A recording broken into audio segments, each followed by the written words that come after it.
तो देखो सबसे पहले हम बात करते हैं किस पे, मिरर के ऊपर, है ना, दर्पण के ऊपर बात करते हैं। तो ऐसा जैसा कि आपको पता है बेटा, मिरर जो है अपने पास अपने सिलेबस में वो है टू टाइप्स के, एक कॉनकेव और दूसरा कॉन्वेक्स। ये जो मिरर है ये आपका कौन सा होता है बेटा, ये कौन सा मिरर है, देखो इसका इनर सरफेस जो है वो क्या है आपका रिफ्लेक्टिंग सरफेस है, और आउटर क्या है आपका पॉलिश हो रखा है। अंदर वाला सरफेस जो है आपके पास बेटा ये रिफ्लेक्टिंग सरफेस है, ठीक है ना। तो इसको अपन क्या बोलेंगे, इसको बोलेंगे कॉनकेव। क्या बोल देंगे बेटा इसको, इसको बोलेंगे अपन कॉनकेव। एक बार थोड़ा ये आपका क्या बेटा, ये है कॉनकेव, और ये बेटा आपके पास कॉन्वेक्स लेंस। ओके, तो सबसे पहले बात करते हैं आर और एफ में क्या रिलेशन है। आर क्या है, रेडियस ऑफ कर्वेचर, एफ क्या है आपका फोकल लेंथ, ठीक है। रेडियस ऑफ सरफेस है ये, रेडियस ऑफ कर्वेचर है बेटा, और ये फोकल लेंथ है। तो यहाँ पे देखो इन दोनों में क्या रिलेशन होता है, are is equal to 2f। अगर मैं एक स्लाइड पे बताऊं आपको तो देखिएगा, ये मेरे पास मान लो एक क्या है, अवतल दर्पण है बच्चा, कॉनकेव क्या है, मिरर है। ओके, ये इसका सेंटर ऑफ कर्वेचर, यहां से ये जो डिस्टेंस होता है दैट इज आर, और यहां आपका है focus point, this is what आपका स्मॉल एफ। तो इन आर में और एफ में जो रिलेशन है सबको पता है, इन दोनों में क्या संबंध होता है बेटा, तो R is equal to 2f। Please ध्यान रखना, इस पे कई बार डायरेक्ट क्वेश्चन आते हैं, डायरेक्ट क्वेश्चन आ जाते हैं, आपको क्या दे देंगे, फोकस दूरी दे देंगे, और क्या पूछ लेंगे, आपको वक्रता त्रिज्या पूछ सकते हैं। हो सकता है आपको क्या दे देंगे क्वेश्चन के अंदर, वक्रता त्रिज्या दे देंगे, और क्या पूछेंगे, लेंस की या दर्पण की क्या पूछ सकते हैं आपको बेटा, यहाँ पे आपको फोकस दूरी पूछी जा सकती है। इसके बाद में अगर अपन बात करें बेटा, तो ये जो सूत्र है आपके पास में 1/f is equal to 1/v/1/u, ठीक है ना। 1/f is equal to 1/v plus 1/u, ये आपके पास क्या है बेटा, ये है दर्पण सूत्र। क्या बेटा, ये दर्पण सूत्र है आपके पास में। इसमें f जो है फोकस दूरी है, v क्या है बेटा, v जो है प्रतिबिंब की दूरी है, और u क्या है, बिंब की दूरी होती है। ये इमेज डिस्टेंस है, और ये क्या है आपका ऑब्जेक्ट डिस्टेंस होता है मेरे लाडलो। ये आपके पास आवर्धन क्षमता का सूत्र है, यहाँ पे आवर्धन क्षमता, ठीक है ना। तो आवर्धन क्षमता जो सूत्र है उसमें h' है, ऊपर क्या है बेटा, ये यहाँ पे ये जो वैल्यू है ये क्या है बेटा, प्रतिबिंब की ऊंचाई है, और नीचे बिंब की ऊंचाई होती है। इसको u और v की फॉर्म में भी आप लिख सकते हो बेटा, u और v की फॉर्म में भी ये लिख सकते हो। इसके साथ साथ आपको बता दूं बेटा, यहाँ पे जो आपके पास कॉनकेव मिरर होता है, कौन सा मिरर, कॉनकेव मिरर जो है, जिसको अपन ने क्या बोला है, अवतल दर्पण, ठीक है ना। तो अवतल दर्पण के लिए आपकी जो फोकस दूरी होती है ये हमेशा कैसी होगी, माइनस में। चिन्ह परिपाटी के अंदर आपको ये पता है कि कब आपको माइनस में वैल्यू लेनी है, कब आपको प्लस में लेनी है। सेम यहाँ पे जब हम बात करते हैं किसकी, उत्तल दर्पण की, किसकी बात करते हैं बेटा, उत्तल दर्पण की जब हम बात करते हैं तो यहाँ पे जो फोकस दूरी आएगी वो कैसी आएगी आपकी, पॉजिटिव आती है। ये कुछ चीजें जो काफी इंपॉर्टेंट है, डायरेक्ट इन पे कई बार क्वेश्चन आ जाते हैं मेरे बच्चा पार्टी। उसके बाद में अपन बात करेंगे किसकी, लेंस के लिए। सो लेंस के लिए बेटा, लेंस सूत्र में देखो 1/f is equal to 1/v minus 1/u।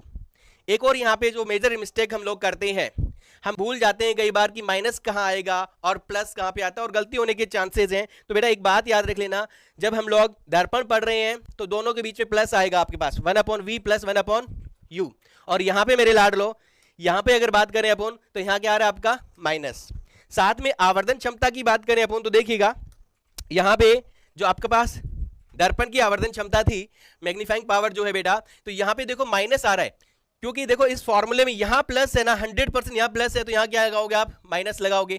Okay, अब यहाँ पे देखो इसी तरीके से चीजों को आपको क्या करना है, विजुअलाइज करना पड़ेगा। क्या करना पड़ेगा बेटा, विजुअलाइज करना है चीजों को, थोड़ा सा माइंड से सोचना है कि कौन सा फॉर्मूला किस तरह से आपको वहां पे यूज करना है और कैसे उसको याद रखा जाए। अब देखो यहाँ नेगेटिव आ गया तो यहाँ पे v/u में माइनस नहीं आएगा, ये प्लस का रहेगा आवर्धन क्षमता के अंदर, मैग्नीफाइंग पावर जो आपका होगा मेरे लाडलो। उसके साथ साथ जो सबसे इंपॉर्टेंट सूत्र है ना, वो क्या है बेटा, लेंस मेकर सूत्र, lens maker formula. 1/f is equal to μl/μm minus 1। ये आपके पास क्या है बेटा, R1 और R2 रेडियस ऑफ कर्वेचर है, क्योंकि यहां जो हम लेंस ले रहे हैं वो बाई कॉन्वेक्स या क्या हो सकता है, बाई कॉनकेव। अपने जो सिलेबस में है सारे लेंस और जो आपके मिरर होते हैं ये वेरी थिन होते हैं बेटा, याद रख लेना, इनका अपर्चर ज़्यादा बड़ा नहीं होता है। अपने सिलेबस में जितने भी लेंस हैं और जितने भी हमने मिरर हैं वो सारे के सारे बेटा क्या है, याद रखना, स्मॉल अपर्चर के होते हैं और उनका जो है थिकनेस जो है वो बहुत कम होता है। और ये फॉर्मूले भी तभी अप्लाई होते हैं। तो थिन फॉर्मूले के लिए, ये जो थिन लेंस होते हैं उनके लिए अपने को ये फॉर्मूले यूज करने हैं। जो पतले लेंस होते हैं उन्हीं के लिए ये आपको यूज करने होते हैं। यहाँ म्यू एल क्या है बेटा, जो आपका लेंस होगा उसका रिफ्रैक्टिव इंडेक्स, और वो कहाँ रखा है, वो आपका मीडियम का रिफ्रैक्टिव इंडेक्स -1, 1/R1, 1/R2। अब मैं थोड़ी सी बात करूंगा, जैसे मान लो मेरे पास ये लेंस है, ठीक है, इसको अपन बोलते हैं डबल कॉन्वेक्स लेंस, या सिंपल क्या बोल देते हैं बेटा इसको, कॉन्वेक्स लेंस, यही बोलते हैं जी सर, ठीक है ना। ये आपका कॉन्वेक्स लेंस है, उत्तल, क्या बोलेंगे बेटा इसको, उत्तल लेंस, ठीक है जी सर, बोलते तो यही है। अब इसमें R1 क्या होगा और R2 क्या होगा, तो देखो इसमें दो ही रेडियस ऑफ कर्वेचर है और दो ही सेंटर ऑफ कर्वेचर है। आप R1 किसको मानेंगे, R2 किसको मानेंगे, ये भी मेजर प्रॉब्लम होती है फॉर्मूले में जब हम वैल्यू रखते हैं। So which one is R1 and which one is R2, कौन सा R1 है और कौन सा R2 है। तो देखो जैसे फॉर एग्जांपल मान लो यहां पे कोई पॉइंट ऑब्जेक्ट रखा है, ठीक है, कोई बिंदु यहां पे बीम रखा हुआ है बिंदुवत, और यहां से रे ऐसे आई, तो ये रे जब सबसे पहले जिस सरफेस पे टकरा रही है, दो सरफेस है आपके पास, एक ये वाला सरफेस और दूसरा ये वाला सरफेस है ना, तो ये सरफेस मान लेते हैं ए, यहां पे बी और ये सी, ठीक है। दूसरा जो सरफेस है ये ए, ये बी और ये बेटा सी है ही आपका। तो जब ये सरफेस एबीसी पे इंसिडेंट कर रही है, तो जिस पे रे फर्स्टली इंसिडेंट करती है उसके लिए जितने भी नोमेनक्लेचर लोगे आप लोग, नामकरण लोगे, वो 1 की टर्म में लोगे। चाहे इसका आप फोकस, यहां से फोकस दूरी देखेंगे है ना, तो उसको आप लिखेंगे F1, इसका सेंटर ऑफ कर्वेचर आप C1 लिखेंगे मेरे लाडलो, ठीक है। ये फोकस बिंदु है, फोकस पॉइंट है, इसको आप F1 लिखोगे, ओके। अब यहां से जो आप डिस्टेंस मेजर करके लेके आ जाओगे सेंटर ऑफ कर्वेचर तक, दैट इज व्हाट बच्चा, दैट इज R1। ये क्या होगा, R1। फिर सुन लो, जिस सरफेस पे पहले रे इंसिडेंट कर रही है उस सरफेस के लिए 1 की टर्म में आपको लेना है। क्यों, ऐसा क्यों बोल रहा हूं, तो 1/F इज इक्वल टू, देखो फॉर्मूला आपका क्या है, मान लो एयर में रखा तो आप सिंपल ये भी लिख सकते हो, म्यू -1, 1/R1 -1/R2। अब मैक्सिमम प्रॉब्लम पता है क्या होती है, यही होती है कि R1 और R2 की वैल्यू कैसे रखें, कौन सा माइनस में आएगा कौन सा प्लस में आएगा। तो अगर यहां पे देखें, अगर ये कंडीशन चल रही है तो यहां R1 प्लस का आएगा, R1 किसका आएगा, प्लस का, क्योंकि आप इस तरह से मेजर कर रहे हैं, क्लियर है। और ये जो सेकंड सरफेस है आपका, यहां पे रिफ्रैक्शन हो जाएगा, यहां रिफ्रैक्शन हुआ, फिर ये रे यहां से रिफ्लेक्ट हो गई, यहां पे मान लो क्या बनाता है, फाइनल इमेज बनता है, ठीक है, यहां क्या बनता है, फाइनल इमेज बनता है। और इसको थोड़ा सा अगर आगे एक्सटेंड करता हूं, सिर्फ अगर ये वाली सरफेस होती तो ये आगे जाके ऐसे कहीं यहां पे आपका क्या बनता, इमेज बनता, बट ये फाइनल नहीं है, ये आई डैश है और ये क्या है, आई है। अब यहां पे आप देखो, जब आप लोग इस वाली सरफेस के लिए रेडियस ऑफ कर्वेचर लिखेंगे, ठीक है, इस वाली सरफेस के लिए बेटा, तो वो क्या लिखोगे, R2। और वो R2 किस में आएगा, जो R2 किस में आएगा बेटा, यहां पे आप देखिएगा, तो R2 की वैल्यू जो आएगी बेटा वो नेगेटिव आएगी, माइनस में आएगी। क्यों, क्योंकि इसको आप मेजर करोगे लाइक दैट, ये आपका डिस्टेंस इस तरह से मेजर किया जाएगा मेरे लाडलो, ये बातें याद रखना है। और एक और बात बता दूं, यहां पे कई बार कॉम्बिनेशन जब आता है ना, तो जो फर्स्ट सरफेस है उस फर्स्ट सरफेस से जो आपकी इमेज बन रही है, ठीक है, ये इमेज सेकंड सरफेस के लिए किसका काम करती है, वर्चुअल ऑब्जेक्ट का भी काम करती है। किसका काम करती है बेटा, वर्चुअल ऑब्जेक्ट का भी काम करती है। काफी इंपॉर्टेंट चीजें बता रहा हूं, जहां पे बच्चे मिस्टेक करते हैं वो ना करें। ये सारी चीजें अगर आप देखेंगे तो उन मिस्टेक से आप बच सकते हो। तो यहां R1 और R2 की बात बेटा हो चुकी है। एक मोस्ट इंपॉर्टेंट बात बता देता हूं, कई बार क्वेश्चन में क्या होता है, आपको ऐसा बोला जाएगा कि एक सरफेस प्लेन है और दूसरी सरफेस कर्व्ड है, इस तरह का लेंस दे सकते हैं, इसको बोलेंगे प्लेनो कॉन्वेक्स। इसको क्या बोलेंगे, प्लेनो कॉन्वेक्स, क्योंकि इसकी एक सरफेस क्या है, प्लेन है, और दूसरी कॉन्वेक्स टाइप की है, ठीक है ना। तो इसको क्या बोल देंगे, समतल उत्तल, क्या बोल देंगे इसको, समतल उत्तल लेंस, ठीक है बेटा, इसको बोल देंगे समतल उत्तल लेंस।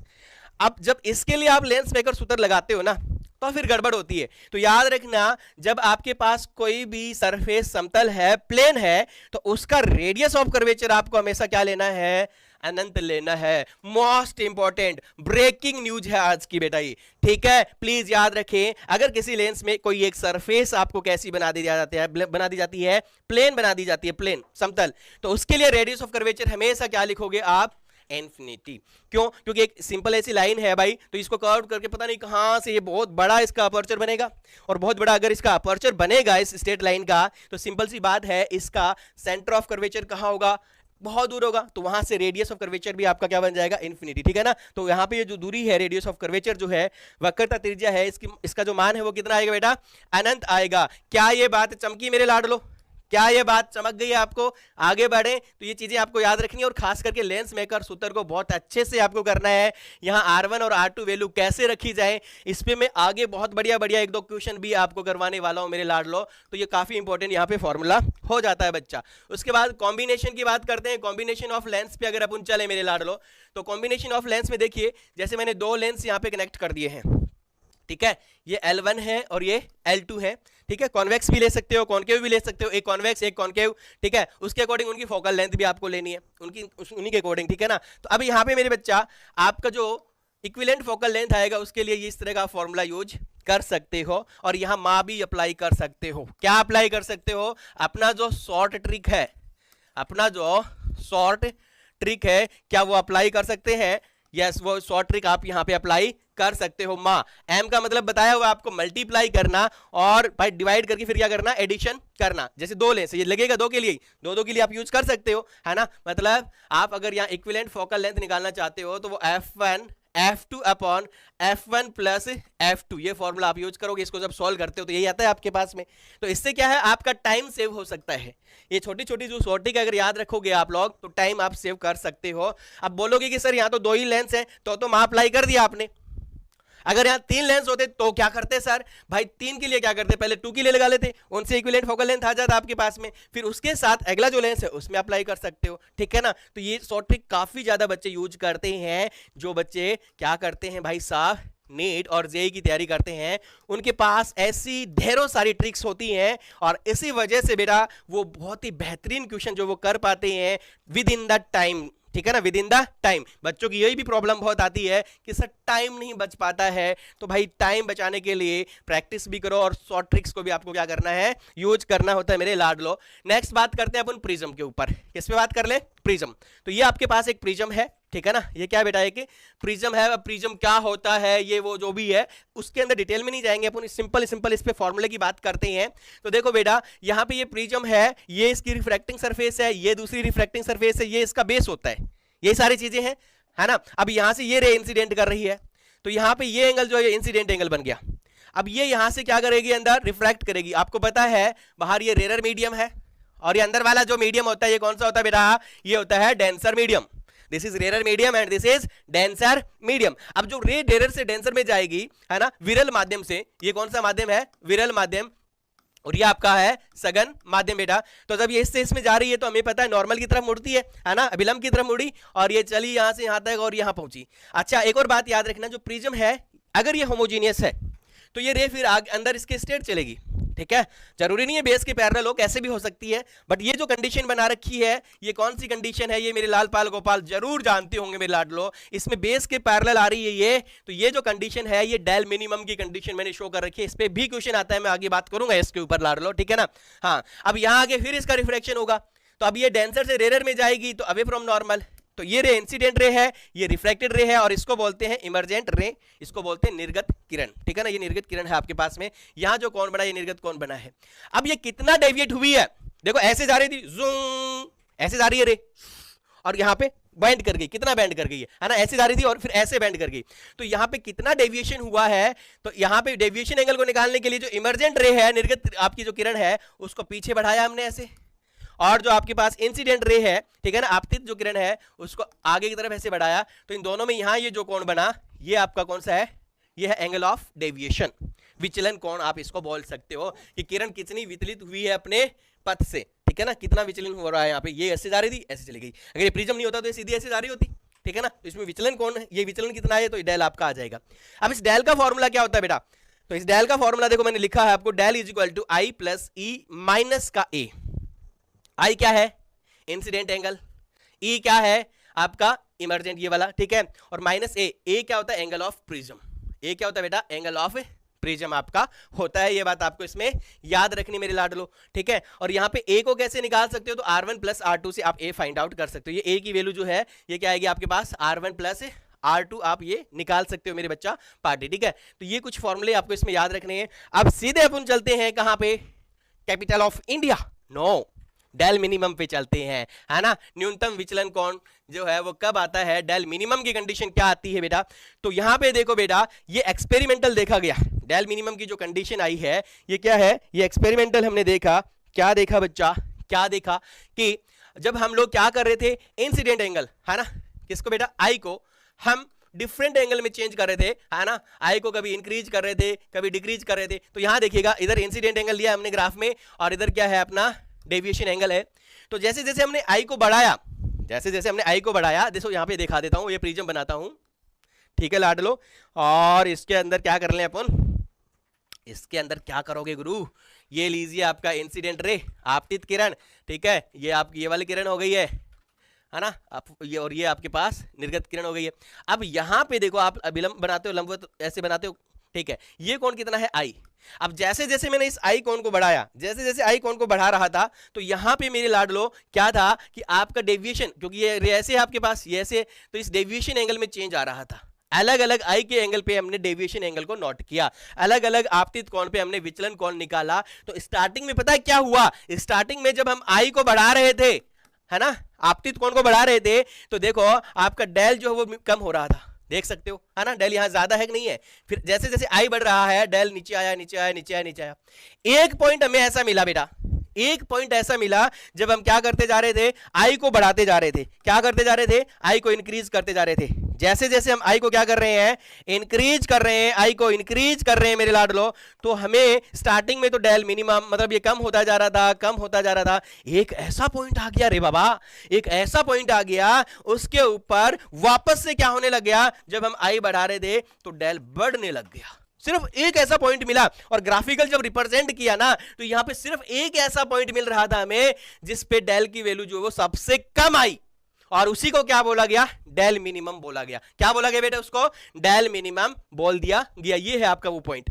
और यहां पे ये हमें मिला कि आई जो है वो किसके इक्वल है, ई के इक्वल है। ऐसा क्यों बच्चा, ऐसा क्यों बोला गया, क्योंकि देखो ग्राफ के अंदर सिर्फ एक ही पॉइंट मिल रहा था, ग्राफ के अंदर सिर्फ एक ही पॉइंट मिल रहा था। इसकी बड़ी कहानी है, मैं आपको बताऊं तो देखो यहां पे देखिएगा बेटा लाडलो, जैसे मेरे पास ये प्रिज्म है, ध्यान से सुनना इस बात को, बहुत ही प्यारी बात है। ये रे इंसिडेंट कर रही है, ये आपके पास रिफ्रैक्टेड रे है, और ये इमर्जेंट रे है। ओके, यहां पे ये एंगल आई, ठीक है, यहां पे ये एंगल ई। ओके, बहुत बढ़िया है, बहुत बढ़िया है। अब आपने क्या बोला कि यहां पे इस केस में डेल मिनिमम आ गया, ये आपका डेल है, और ये क्या है, डेल मिनिमम है। क्या है, डेल मिनिमम है, ठीक है सर। अब यहां पे आपने बोला कि I is equal to 30 degree पे, कितने पे बेटा, I इज इक्वल टू, चलो 30 नहीं, थोड़ा बढ़ा लेते हैं इसको, I इज इक्वल टू 30 की जगह मान लो अपन 45 कर लेते हैं, अपना क्या जा रहा है। आपने जब मेजरमेंट किया, प्रैक्टिकल किया, तो आपने क्या पाया कि I इज इक्वल टू 45 के ऊपर, किसके ऊपर, I इज इक्वल टू 45 के ऊपर आपका जो डेल है वो कितना हो गया मेरे लाडलो, डेल मिनिमम हो गया। ठीक है, बहुत बढ़िया, बहुत बढ़िया, ठीक है। ग्राफ भी आपने देखा, ग्राफ के अंदर आपको ग्राफ ऐसा नहीं मिल रहा था, ग्राफ कुछ ऐसा नहीं मिल रहा, ऐसा नहीं मिल रहा बेटा। क्या ऐसा ग्राफ मिला आपको, नो, ग्राफ कुछ ऐसा मिल रहा है, और ये सिमेट्रिक भी नहीं है बेटा, याद रख लेना। कई बार क्वेश्चन आता है कि ये सिमेट्रिक होता है, नहीं सिमेट्रिक नहीं होगा बेटा लाडलो, ये सिमेट्रिक नहीं होगा, ये कुछ ऐसा होता है आपके पास में। ये क्या है बेटा, कुछ इस तरह से आपका ऐसे बनेगा, ये पॉइंट आपका डेल यहां पे, ठीक है ना बेटा। ये क्या है, हाँ हाँ हाँ हाँ, अरे भाई ठीक है, विचलन कोण, ठीक है। तो ये जो आपका विचलन कोण है ना, यहां पे देखिएगा बेटा, ये आपके पास में विचलन कोण सबसे न्यूनतम मिल रहा है, डेल मिनिमम। अरे भाई आपका ये है डेविएशन एंगल को क्या बोलेंगे अपन, विचलन कोण, ठीक है, क्या बोल देंगे, विचलन कोण। ओके, अब यहां पे देखो दोनों ग्राफ में अंतर है बेटा, दोनों ग्राफ में क्या अंतर है कि सर देखो थोड़ा सा इसको थोड़ा सा मैं चेंज करता हूं, दोनों ग्राफ में क्या अंतर है, ठीक है बेटा, हिंदी में करते हैं, हिंदी में भी साथ में लेंगे, नो टेंशन। यहां पे देखो, जब स्टार्टिंग में आप आई बढ़ा रहे हो, स्टार्टिंग में क्या कर रहे हो, आपतित कोण बढ़ा रहे हो, तो धीरे धीरे डेल जो है वो क्या हो रहा है, कम हो रहा है, कम हुआ, कम हुआ, कम हुआ। यहां पे आप पहुंचे, ठीक है, ठीक है ना। तो इस आई के ऊपर डेल मिनिमम है, फिर थोड़ा और आगे बढ़े तो भी डेल मिनिमम है, फिर और आगे बढ़े तो भी डेल मिनिमम है। मतलब एक हॉरिजॉन्टल लाइन आ रही है, एक क्षैतिज लाइन अगर आती तो हम बोल सकते थे क्या कि आई के अलग अलग मान पे, एक मान पे नहीं, आई के अलग अलग मान पे डेल का मान डेल मिनिमम हो सकता है। ब्रेकिंग न्यूज है, याद रख लेना, याद रख लेना। बट ऐसा ग्राफ नहीं आया। जब हमने प्रैक्टिकल किया हमें सिर्फ एक ही ऐसा पॉइंट मिला जिसके ऊपर डेल मिनिमम आया था, हॉरिजॉन्टल, ऐसी क्षैतिज लाइन हमें नहीं मिली। ओके ओके, तब हमने यहां क्या बोल दिया, ओके। तो अगर ये बात है तो हम यहां ये जरूर लिख देंगे कि आई किसके बराबर होगा, ई। क्यों सर, ई को बीच में क्यों लाए, निर्गत कोण को बीच में क्यों लाए, ये कौन सा कोण है आपका, निर्गत कोण। सर इसकी तो कोई कहानी नहीं है, हम तो यहाँ पे रिलेशन किस में देख रहे हैं, हम तो संबंध इसमें देख रहे हैं, किसमें, विचलन कोण में और किसमें, आपतित कोण में, डेविएशन एंगल में और इंसिडेंट एंगल में। फिर ये ई बीच में क्यों आ टपका, कौन बच्चा बता सकता है, कौन बच्चा ये बात बता सकता है कि यहां पे इसको बीच में लाने की कहां से जरूरत पड़ गई, बताओ, देखिए एक बार खड़काओ, एक बार जल्दी बताओ। तो देखो बेटा मैं आपको बता दूं, ठीक है, आप इधर से देख रहे थे, है ना, आपने ये रे है आपका incident ray, so this is your incident angle, no doubt. But अगर यहां हम लोग क्या करें, अगर हम लोग यहां पे क्या कर दें, यहां पे क्या कर दें, एक दर्पण लगा दे, क्या लगा दे मेरे रसगुल्लो, एक दर्पण लगा दिया सर दर्पण। अब ये दर्पण यहां पे लंबवत लगाया तो सीधी सी बात है ये लाइट वापस, क्योंकि ये ऐसे लंबवत आ रही है, इस पे 90 डिग्री पे आ रही तो वापस जाएगी, तो ये आपकी इंसिडेंट रे बन गई। फिर ये इधर गई, ठीक है, वेरी गुड, है ना, फिर ये यहां आई और ये फिर ऐसे डेविएट हुई, तो ये भी ऐसे जा रही है आपके पास, है ना। तो इस रे को आप पीछे बढ़ाओगे, इसको आगे बढ़ाओगे, तो यहां पे भी आपको एंगल मिलेगा, ऐसे मिलेगा कि नहीं मिलेगा। और ये डेल मिनिमम है, डेल मिनिमम है। बट आप बोल रहे हो कि ये एंगल जो है ई कितना है, ये मान लो कितना है यहाँ पे आपका, यहां मान लो ये है आपका 60 डिग्री, कितना है 60 डिग्री। तो आप बोलोगे सर इस तरफ से जब देख रहे हैं तो भी कौन तो उतना ही आ रहा है, ये दोनों कोण बराबर मिलेंगे आपको, दोनों विचलन कोण।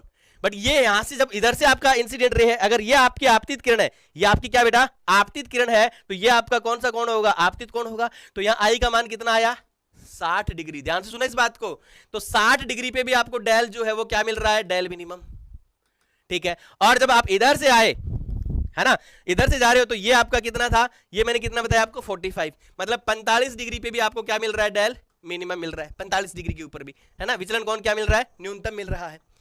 तो ये तो गड़बड़ हो जाएगा ना, ग्राफ में तो कोई एक ऐसा पॉइंट है जिसमें सिर्फ एक ही कोण के ऊपर आपको क्या मिलेगा, क्या मिलेगा, डेल मिनिमम, है ना, विचलन कोण न्यूनतम मिलेगा। तो फिर यहां कॉन्सेप्ट लगाया गया कि चाहे आप इधर से देखो चाहे इधर से देखो, आपका जो डेल मिनिमम आ रहा है ना, उसके लिए आई और ई क्या होंगे, बराबर होंगे। भाई इसको मैं आप 45 डिग्री कर दूं, कितना कर दूं, 45 डिग्री। मेरे इस ग्राफ के हिसाब से करना पड़ेगा, मेरे को इस ग्राफ के हिसाब से चलना पड़ेगा। अगर मैं इसको 45 डिग्री कर देता हूं, 45 डिग्री कर दूं मेरे लाड लो, तो क्या, तो चाहे मैं इधर से देखूं या मैं इधर से देखूं बेटा, है ना, तो दोनों केस में आई और ई मैंने अब कितना कर दिया, 45 डिग्री, और दोनों पे मेरे को डेल जो वो क्या मिल रहा है, डेल मिनिमम मिल रहा है। मिल रहा है कि नहीं मिल रहा है, सोचो इस बात को एक बार सोच लो। हाँ सर, तो चाहे अब यहां से ऐसे देख रहा हूं या इधर जाके देख रहा हूं, मुझे कौन क्या मिल रहा है, बराबर मिल रहा है। मुझे कौन क्या मिल रहा है बेटा, इक्वल मिल रहा है। मिल रहा है कि नहीं मिल रहा है, हाँ। और ये चीज ग्राफ को भी संतुष्ट कर रही है, इस ग्राफ को भी फॉलो कर रही है कि नहीं कर रही है, हाँ। दैट्स वाई याद रखना, जहां पे विचलन कोण न्यूनतम आता है वहां पे आपतित कोण किसके बराबर हो जाता है, निर्गत कोण के बराबर। और एक और ब्रेकिंग न्यूज दूं क्या, दे दो सर, एक और ब्रेकिंग न्यूज इस पे सुन लेना भाई। आप जब प्रिज्म का मैं पोस्टमार्टम करने ही चला हूं तो पूरा ही करते हैं इसको। देखिएगा, ये आई, मैं डेल मिनिमम की बात कर रहा हूं, ठीक है ना, ये आपके पास आपतित किरण है, ये आपके पास किरण आ गई आपके अंदर रिफ्रैक्टिव, और ये आपकी कौन सी होगी बेटा, इमर्जेंट, ठीक है ना। हाँ, यहाँ पे ये आपतित किरण है, ठीक है ना। तो यहाँ पे देखो ये अपवर्तित किरण हो गई और ये आपकी निर्गत किरण हो जाएगी। अब देखो एक और बात मैं आपको इसमें बता दूं, डेल मिनिमम कब कब होगा, डेल जो है वो डेल मिनिमम कब कब होगा, इसकी कंडीशन जरूर जरूर याद रखनी है आपको कि एक तो आई जो है वो किसके बराबर हो गया, ई के बराबर, पहली कंडीशन। दूसरी कंडीशन, आई और ई दोनों हो गए बराबर, आई और ई दोनों क्या हो गए, बराबर हो गए, ठीक है सर। ये कौन क्या है, R1, ये कौन क्या है, R2, ठीक है ना, ये R1 है और ये R2 है। और जब ये कोण दोनों बराबर होंगे तो 100% R1 और R2 भी क्या होंगे, बराबर हो जाएंगे। तो सेकंड कंडीशन यहाँ पे क्या आएगी, जब डेल डेल मिनिमम बन जाता है, जब विचलन कोण न्यूनतम विचलन कोण बनता है, तो आई तो ई के बराबर हो ही गया। इस पे तो मैंने काफी डिटेल बता दिया आपको। R1 और R2 भी क्या हो जाते हैं बेटा, बराबर हो जाते हैं। और इसको आप सिर्फ क्या लिख सकते हो, R लिख सकते हो। क्या लिख सकते हो, R लिख सकते हो। ध्यान दें, ये आपका प्रिज्म कोण होता है, ठीक है ना। हाँ सर, ये हम R लिख सकते हैं। क्लियर। एक और सबसे बड़ी बात बता दूं क्या, ये जो किरण है, जैसे मैं इसको P बोल दूं, इसको Q बोल दूं, इसको R बोल दूं और इसको क्या बोल दूं, S, तो एक और बात याद रख लेना, इसमें जो QR है, क्या बेटा, QR है, वो समांतर हो जाएगी किसके, बेस के। किसके लाडलो, बेस के। ये क्या है आपका बेस। बेबी को क्या पसंद है, बेस। वो वाला बेस नहीं है, आधार। इस प्रिज्म का ये क्या है मेरे लाडलो, आधार। ठीक है ना, इसको क्या बोलेंगे अपन, बेस बोलेंगे मेरे लाडलो। ठीक है ना। हाँ, तो ये तीन चीजें बहुत इंपॉर्टेंट है। जब डेल जो है वो डेल मिनिमम बनता है, आपतित कोण किसके बराबर, निर्गित कोण के बराबर। R1 और R2 क्या, R के बराबर, मतलब ये दोनों बराबर है और इसको नया नाम दे दिया R, क्या फर्क पड़ता है। ठीक है ना। हाँ, और QR जो है, QR ये अपवर्तित किरण है आपके पास, रिफ्रैक्टिव रे है आपके पास, ये हमेशा आधार के क्या हो जाएगी, समांतर हो जाएगी। तो ये तीन कंडीशन आपको इसके अंदर डेल मिनिमम में याद रखनी है मेरे लाडलो। ओके बच्चा, ये बात आपको याद रखनी है। अब देखो प्रिज्म का जो अपवर्तनांक होता है वो कैसे निकालें सर, तो देखो बेटा, आपको क्या करना है, यहां पे लगा देना है क्या, स्नेल का नियम, स्नेल्स लॉ अप्लाई कर देना है। क्या, स्नेल्स लॉ आप यहां अप्लाई करते हैं तो उससे ये आपका रिफ्रैक्टिव इंडेक्स का फॉर्मूला निकल के आ जाता है, अपवर्तनांक का फॉर्मूला निकल के आ जाएगा। इसमें देखो, आपको पता है ना रिफ्रैक्टिव इंडेक्स मतलब आपको पता है कि साइन आई बटा साइन आर लिखा जाता है, लिखा जाता है कि नहीं लिखा जाता है। हाँ हाँ हाँ, तो आई का एंगल जो है वो अपने पास ये आ गया। कहां से आया, तो ये उसी से आया है, डेल बराबर आपके पास क्या था, आई प्लस ई माइनस क्या था, ई। और क्योंकि दोनों बराबर हो गए तो डेल देखो, क्योंकि डेल मिनिमम जब हुआ तो आई और ई बराबर है, तो यहां से आपका हो गया 2i माइनस ए। तो यहां से 2i बराबर क्या हो जाएगा, डेल मिनिमम, ये वैल्यू इधर जाएगी, जुड़ जाएगी इसमें ए, और मेरे लाडलो आई बराबर क्या हो जाएगा, del minimum plus A by 2। क्या ये बात चमकी मेरे लाडलो, तो ये आई का वैल्यू हो गया। सेम आपको पता है आर इज इक्वल टू क्या, ए इज इक्वल टू क्या था, R1 प्लस R2, और ये दोनों बराबर हो गए तो ए इज इक्वल टू क्या आया, 2R। तो यहां से आपका R जो है ये कितना आ जाएगा, ठीक है ना, R कितना आ जाएगा आपके पास में, R आ जाएगा a बाई 2। तो देखो नीचे R की जगह क्या आ गया, a बाई 2, और I की जगह हमने ये वैल्यू रख दिया। तो ये अपवर्तनांक का सूत्र है। अब इसमें भी एक और इंपॉर्टेंट बात बता दूं, क्या बता दूं, पक्का। हाँ, तो याद रखना, जब आपके पास ये जो प्रिज्म है ना, ये बहुत छोटा हो, मतलब प्रिज्म कोण जो A है ये अगर बहुत छोटा हो, तो याद रखना, आपको पता है साइन के अंदर जब साइन थीटा लिखा और थीटा बहुत छोटा है, थीटा क्या है, बहुत छोटा है, क्योंकि ये छोटा होगा तो सारे कोण ही छोटे हो जाएंगे इसके अंदर। अगर थीटा बहुत छोटा है तो साइन थीटा को आप क्या लिख सकते हो, थीटा लिख सकते हो। क्या लिख सकते हो, थीटा। तो वही चीज ये है कि जब अगर आपका देखो for small prism angle A, ठीक है, हाँ, अगर प्रिज्म का आपके पास प्रिज्म कोण बहुत छोटा है तो यहां से साइन हट जाएंगे, साइन हटा दिए, और ये आपके पास क्या बन गया बेटा, एक बेहतरीन फॉर्मूला बन के आ गया है मेरे लाडलो। क्लियर है बात आपको। ओके, अब लीजिए थोड़े से रसगुल्ले खा लो इसके ऊपर, बढ़िया बढ़िया, ठीक है ना। हाँ, यहां पे देखो पहला ही क्वेश्चन क्या कह रहा है, पहला ही क्वेश्चन किस पे आ गया है, प्रिज्म पे आ गया मेरे लाडलो। किस पे आ गया है, प्रिज्म पे आ गया। और क्या कह रहा है, सुन लो क्या कह रहा है ये क्वेश्चन, ये कह रहा है the refractive index of the material of prism is √2। इस प्रिज्म का जो रिफ्रैक्टिव इंडेक्स है वो कितना दे दिया, √2 दे दिया। ठीक है सर, बहुत बढ़िया। The angle of prism is equal to, तो इसका एंगल ऑफ प्रिज्म कितना होगा। एक और बात इसमें ध्यान से देखना रे लाडलो, इसमें रे भी दे रखी है आपको, यहां देखिएगा, यहां पे ये रे दिख रही है आपको, ये इंसिडेंट रे यहां है, फिर ये आपकी रिफ्रैक्टिव रे है, देन आफ्टर ये आपके पास इमर्जेंट रे हो गई। ये नॉर्मल लाइन ड्रॉ की है, ये भी नॉर्मल लाइन ड्रॉ की आपने, तो ये एंगल कितना है, 90 डिग्री। ठीक है ना, ये एंगल कितना है, 90 डिग्री। ये एंगल भी कितना है, 90 डिग्री है। कितना है भाई, 90 डिग्री है मेरे लाडलो। ठीक है ना, ये भी क्या आ गया आपके पास है, 90 डिग्री आ गया। चलो बहुत बढ़िया बात है, ठीक है ना। तो इसके अंदर ये 90 है, ये 90 है, तो ये कंडीशन कौन सी आ गई है, ये कंडीशन आ गई I इज इक्वल टू ए के बराबर, ठीक है। तो यहां कंडीशन कौन सी आ जाती है, डेल मिनिमम वाली कंडीशन आ जाएगी। और डेल मिनिमम में ए इज इक्वल टू क्या होता है, 2r। A is equal to क्या होता है बेटा, 2r आपके पास होगा, ठीक है बेटा। ये एंगल अगर आप देखते हैं, ये 60 है, ये 60 है, ये भी 60 है आपके पास, ठीक है ना। तो यहां पे लाड लो, ये एंगल हुआ आपके पास कितना, ठीक है ना। यहां पे देखिएगा, यहां पे आपके पास, यहां पे देखिए, सॉरी, यहां पे देखो ये 45 है, ये 60 नहीं, एंगल नहीं दे रखा है इसके अंदर। यहां पे ये पूरा का पूरा जो एंगल आप देखते हैं, यहां पे ये पूरा एंगल यहां पे देखेंगे, ये टोटल कितना है, ये पूरा टोटल कितना होगा, 90। ये एंगल कितना होगा बेटा, 90। और बीच में से ये रे इंटरसेक्ट कर रही है, तो ये एंगल कितना बचा, 45। तो ये रिफ्रैक्टेड एंगल आर भी कितना बचेगा यहाँ पे, 45, ठीक है। और ए इज इक्वल टू क्या होता है, 2r। तो यहां पे 2 इंटू आर कितना है, 45। तो एंगल कितना बना, 90 डिग्री। कितना आएगा बेटा, 90 डिग्री। याद रखो ए बराबर फॉर्मूला होता है R1 plus R2। But del minimum की जब कंडीशन आती है मेरे लाड लो, तो ए इज इक्वल टू हो जाता है आपका 2r। और r हमने यहां निकाल लिया कितना, 45 डिग्री। तो यहां रख दिया 2 इंटू 45, तो ये होगा मेरे बेटा 90 डिग्री। कितना हो गया, 90 डिग्री। तो लास्ट ऑप्शन है इसका correct. The field of view is maximum for what, plane mirror, concave mirror, convex mirror या सिलेंड्रिकल मिरर। निम्न में से किसका दृष्टि क्षेत्र अधिकतम होता है, किसका दृष्टि क्षेत्र अधिकतम होता है। गाड़ी का जो रियर व्यू होता है, रियर व्यू मिरर होता है, वो कौन सा होता है, उसी का दृष्टि क्षेत्र जो है वो ज्यादा होता है। गाड़ी का जो साइड वाला है ना, रियर व्यू देखने के लिए जो मिरर काम में लेते हो, वो कौन सा होता है, अगर वो आपको पता है तो आप आराम से इसका आंसर दे सकते हो। तो बेटा इसके अंदर उत्तर आएगा सी। क्या आएगा आंसर, सी।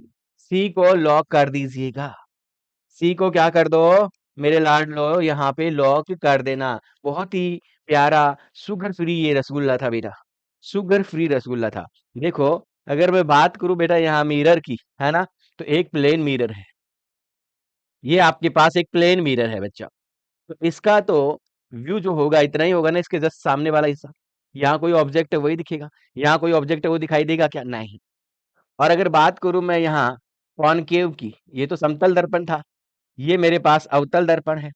कौन सा दर्पण है मेरा, अवतल दर्पण है, जिसको आप कॉनकेव मिरर बोलोगे। इसका व्यू तो और भी कम होगा बच्चा, इसका व्यू जो है वो बहुत कम होता है ना। इसका फील्ड क्षेत्र देखिएगा तो बहुत कम होगा। इवन यहाँ पे भी कोई ऑब्जेक्ट होगा वो इसको दिखाई नहीं देने वाला, यहाँ वाला भी नहीं दिखने वाला। लेकिन अगर मैं, हाँ ये कौन सा है भाई आपका कॉनकेव, ये कौन सा है आपका प्लेन, ठीक है ना। ये समतल था, ये आपका क्या है भाई, अवतल है, ठीक है। लेकिन मेरे लाडलो ये देखिए भाई साहब, है ना, बादशाह है बादशाह, कॉन्वेक्स मिरर, है ना, उत्तल दर्पण। इसका व्यू अगर देखोगे ना आप, फील्ड व्यू, तो मैक्सिमम होता है कि नहीं है, इतू सा है, बट देखो इतना क्षेत्रफल ये घेर रहा है। यहाँ पे भी कोई ऑब्जेक्ट है उसको भी आप देख सकते हो इसके अंदर। तो सबसे ज्यादा किसका होता है, उत्तल दर्पण का। आई होप फील कर गए होंगे इस बात से आप, इस बात से आप इस बात को समझ गए होंगे कि फील्ड व्यू सबसे ज्यादा किसका होता है, अवतल का, सॉरी उत्तल का, या कॉन्वेक्स मिरर बोलोगे आप इसको इंग्लिश के अंदर। नेक्स्ट क्वेश्चन की तरफ बढ़ते हैं। एक और प्यारा सा शुगर फ्री रसगुल्ला आपके सामने है मेरे लाडलो, बहुत ही प्यारा सा एक शुगर फ्री रसगुल्ला आपके सामने है बच्चा। सुनो क्वेश्चन क्या कह रहा है, क्वेश्चन कह रहा है image formed by a convex mirror is, उत्तल दर्पण द्वारा बनने वाला प्रतिबिंब होता है। वेरी वेरी इंपॉर्टेंट क्वेश्चन, मक्खन क्वेश्चन है बच्चा। कौन सा, कॉन्वेक्स मिरर। कॉन्वेक्स मिरर के अंदर आपको याद होगा, जब हम क्या करते हैं, इमेज फॉर्मेशन करते हैं, प्रतिबिंब निर्माण करते हैं, तो या तो वस्तु अनंत पे है या अनंत और पी के बीच में होती है। तो हर केस के अंदर आपका प्रतिबिंब कहाँ बनता है रसगुल्लो, सबको पता है क्या, पीछे बनता है दर्पण के। और ये हमेशा कैसा बनता है, आभासी बनता है। अरे बनता है कि नहीं बनता है, अरे आप ही लोग बता दो, अरे वर्चुअल बनता है कि नहीं बनता, वर्चुअल बनता है, इरेक्ट बनता है, ये भी याद रखना, है ना। ये कैसा बनता है बेटा, इरेक्ट बनता है, ठीक है। हाँ, और ये स्मॉलर देन ऑब्जेक्ट भी होता है, स्मॉलर देन ऑब्जेक्ट भी होता है। और जब ये चीजें मैंने आपको पढ़ाई, तो मैंने आपको बोला कि यहाँ से क्वेश्चन बनता है, क्यों बनता है कि ये एक ऐसा केस है जिसमें आपकी इमेज हमेशा छोटी बनती है, ठीक है ना, छोटी बनती है। वर्चुअल बनती है और इरेक्ट बनती है बेटा, ठीक है ना। हाँ, तो ऑप्शन क्या आएगा इसका, ए को क्या कर दो, लॉक कर दो कि नहीं कर दो, अरे लॉक कर दो कि नहीं कर दो, आभासी। देखो बाकी ऑप्शन भी पढ़ के देखो, क्या कभी प्रतिबिंब, क्या कभी इमेज रियल बन सकती है क्या, नहीं। क्या एनलार्ज बन सकती है क्या, नहीं, हमेशा छोटी बनेगी बेटा, है ना। और क्या इन्वर्टेड बनेगी क्या, कभी इन्वर्टेड नहीं बनती है, हमेशा इरेक्ट बनती है, ठीक है ना। तो आकार में कभी बड़ी नहीं बन सकती है ना, वास्तविक नहीं बन सकती है। और प्रतिबिंब कभी उल्टा भी नहीं हो सकता है, किस केस में, जब आप उत्तल दर्पण काम में लेते हो, ठीक है। तो यहाँ पे ए को लॉक कर दिया सर हमने, ए को क्या कर दिया, नस्ते नाबूद कर दिया। नेक्स्ट क्वेश्चन आपके स्क्रीन के ऊपर है, बहुत ही शानदार क्वेश्चन है बेटा, ये भी बहुत जबरदस्त क्वेश्चन लाया हूं मेरे बच्चा, बहुत ही प्यारे प्यारे ये क्वेश्चन आपको देखने को यहाँ मिलेंगे। क्या कह रहा है क्वेश्चन, सुनो। All of the following statement are correct except, किसी एक को छोड़ के सारे करेक्ट हैं। पहला, the magnification produced by convex mirror is always less than 1, yes, image हमेशा छोटी बनती है, तो ये सही है, इनकरेक्ट है ही नहीं है, ठीक है। A virtual erect same size image can be obtained by using plane mirror, ये बात भी सही है। बट ये तो इनकरेक्ट पूछ रहा है ना, ये पूछ रहा है कि एक को छोड़ के सभी सही है, तो ये तो सही वाले, वो कौन सा है जो सही नहीं है, बी भी सही है। The virtual erect magnified image can be formed by concave mirror, बिल्कुल ये भी सही है भाई साहब, कॉनकेव मिरर से वर्चुअल बन सकती है इमेज, बनती है कि नहीं बनती, लास्ट जो केस आता है जब आपका ऑब्जेक्ट एफ और पी के बीच में रहता है, याद आ रहा है, तो ये भी सही है। A real inverted same size image can be formed by the convex mirror, ये नहीं हो सकता, कॉन्वेक्स मिरर से इमेज हमेशा वर्चुअल बनती है, तो पहला ही वर्ड गलत हो गया, रियल। फिर देखो इन्वर्टेड बना दिया, इरेक्ट बनती है, सेम साइज कभी हो ही नहीं सकता है, कैसी होती है, छोटी होती है साइज। तो बेटा इसमें कौन सा उत्तर आ जाएगा हिंदी वाले बच्चों, डी ऑप्शन को लॉक कर देना, है ना। भाई उत्तल दर्पण द्वारा उत्पन्न आवर्धन हमेशा एक से कम होता है, बिल्कुल बात सही है। समतल दर्पण से आभासी एवं सीधा, है ना, समान आकृति का एक प्रतिबिंब प्राप्त किया जा सकता है, बिल्कुल किया जा सकता है ना। अवतल दर्पण से एक आभासी सीधा और आवर्धित प्रतिबिंब बिल्कुल बनाया जा सकता है, लास्ट केस आता है जब आप फोकस पॉइंट और उसके बीच में, है ना, ध्रुव के बीच में रखते हो, तो ये तीनों तो सही है, गलत कौन सा है, डी, तो यही पूछा इसने, एक को छोड़ के, तो वो कौन सा है जो गलत है, वो डी है बेटा, डी ऑप्शन आएगा इसमें। ऐसे क्वेश्चन आपको लगाने को मिलेंगे एग्जाम में। लीजिएगा एक और प्यारा सा रसगुल्ला आपके सामने, sugar free rasgulla. The refractive index of a certain glass is 1.5 for light whose wavelength in vacuum is 6000 angstrom, okay. The wavelength of this light when it passes through the glass is, जब glass में से जाएगी तो wavelength कितनी होगी। पहले एक बात बता दूं कि आप सभी को, बता दो सर, चलो पहले हिंदी में पढ़ लेते हैं। किसी कांच का अपवर्तनांक दे रखा है 1.5, जबकि निर्वात में प्रकाश की तरंग दैर्ध्य दे रखी है कितनी है आपको, 6000 एंगस्ट्रॉम, तो कांच के अंदर कितनी होगी, यही तो पूछा है ना, बिल्कुल। तो आप सबको पता है, आप यहाँ सूत्र लगाते हो n बराबर c बटा v, अपवर्तनांक का ये सूत्र काम में लेते हो बच्चा, सभी बच्चे ले सकते हैं ना, रिफ्रैक्टिव इंडेक्स का ये फॉर्मूला होता है बेटा, ठीक है, बिल्कुल। अब यहाँ पे देखिएगा, ये निर्वात में प्रकाश का वेग होता है और ये किसी माध्यम में, this is the light speed of light in vacuum and this is the speed of light in given medium, तो यहाँ मीडियम क्या है, ग्लास है, तो यहाँ देखिएगा n इज इक्वल टू, क्या मैं c की जगह f लैम्डा लिख सकता हूँ क्या, f लैम्डा लिख सकता हूँ, बिल्कुल, v फॉर वैक्यूम। अरे क्या मैं नीचे ये लिख सकता हूँ f lambda g, g for glass. Sir यहाँ पे आपने f ही क्यों रखा, f इसलिए रखा मेरे बच्चा, सभी याद रखना, आवर्ती, प्रकाश की आवर्ती माध्यम बदलने पे कभी नहीं बदलती है, फ्रीक्वेंसी नेवर भी changes when medium changes, medium अगर चेंज होता है लाइट का, ठीक है ना, तो उसकी फ्रीक्वेंसी कभी चेंज नहीं होती है, सिर्फ उसका चेंज होता है वेवलेंथ, ठीक है, यस, उसका स्पीड चेंज होता है, वेवलेंथ चेंज होता है, बट फ्रीक्वेंसी पे कोई इफेक्ट नहीं पड़ता है। तो क्या मैं मेरे लाडलो इनको ऐसे काट सकता हूँ क्या, बिल्कुल। तो देखिए n इज इक्वल टू आ गया लैम्डा वी अपॉन लैम्डा जी, मेरे भगवान, मेरे बापू, यहाँ मुझे पूछा क्या गया है क्वेश्चन में, हमसे पूछा गया है लैम्डा जी कितना होगा, तो ये एक फॉर्मूला, प्यारा सा फॉर्मूला बन गया जो इसी से बन के आया है, देखो ढंग से देखो, देखो मेरे लाडलो, मेरी वाली आंखें ले लो देखने के लिए, है ना। तो lambda G is equal to क्या हो जाएगा, लैम्डा वी अपॉन एन, है ना। लैम्डा वी की वैल्यू क्वेश्चन में दे रखी है, वैक्यूम के अंदर आपका जो वेवलेंथ है that is 6000 angstrom, and you also have the value of refractive index that is what बच्चा 1.5। अरे भाई आपके पास क्या है, अपवर्तनांक कितना है, 1.5, तो रख दो भाई, इसका क्या अचार डालोगे क्या, रख दो यहाँ पे, रख दिया कि नहीं रख दिया? तो बताओ, देखिए सॉल्व करोगे तो कितना आएगा?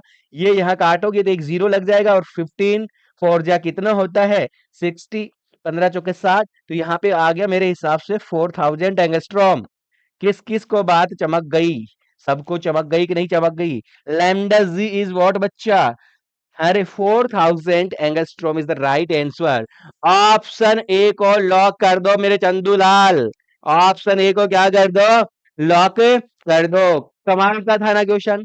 बड़ा जबरदस्त था कि नहीं था बच्चा? बता दो। यस सर, बड़ा जबरदस्त था। आगे बढ़े, बिल्कुल। नेक्स्ट क्वेश्चन देखिएगा। when light is refracted from air into glass, जब लाइट कहां से कहां जा रही है? एयर टू ग्लास, मतलब एयर है रेयर मीडियम और ये हो गया denser medium. It's wavelength and frequency both increases. नहीं भाई, फ्रीक्वेंसी पे कोई चेंज नहीं पड़ता जब मीडियम चेंज होता है, तो यहाँ तो फ्रीक्वेंसी चेंज हो रही है, हो ही नहीं सकता। It's wavelength increases but frequency remains unchange. Wavelength क्या होती है? देखो, आपके पास दो मीडियम है, ऊपर का है एयर मीडियम, नीचे का है आपके पास ग्लास मीडियम, यही कह रहे हैं ना? तो this is a rare medium and this is a denser medium, है ना? ये ऊपर वाला क्या है? विरल माध्यम, और नीचे वाला क्या है? सघन माध्यम है।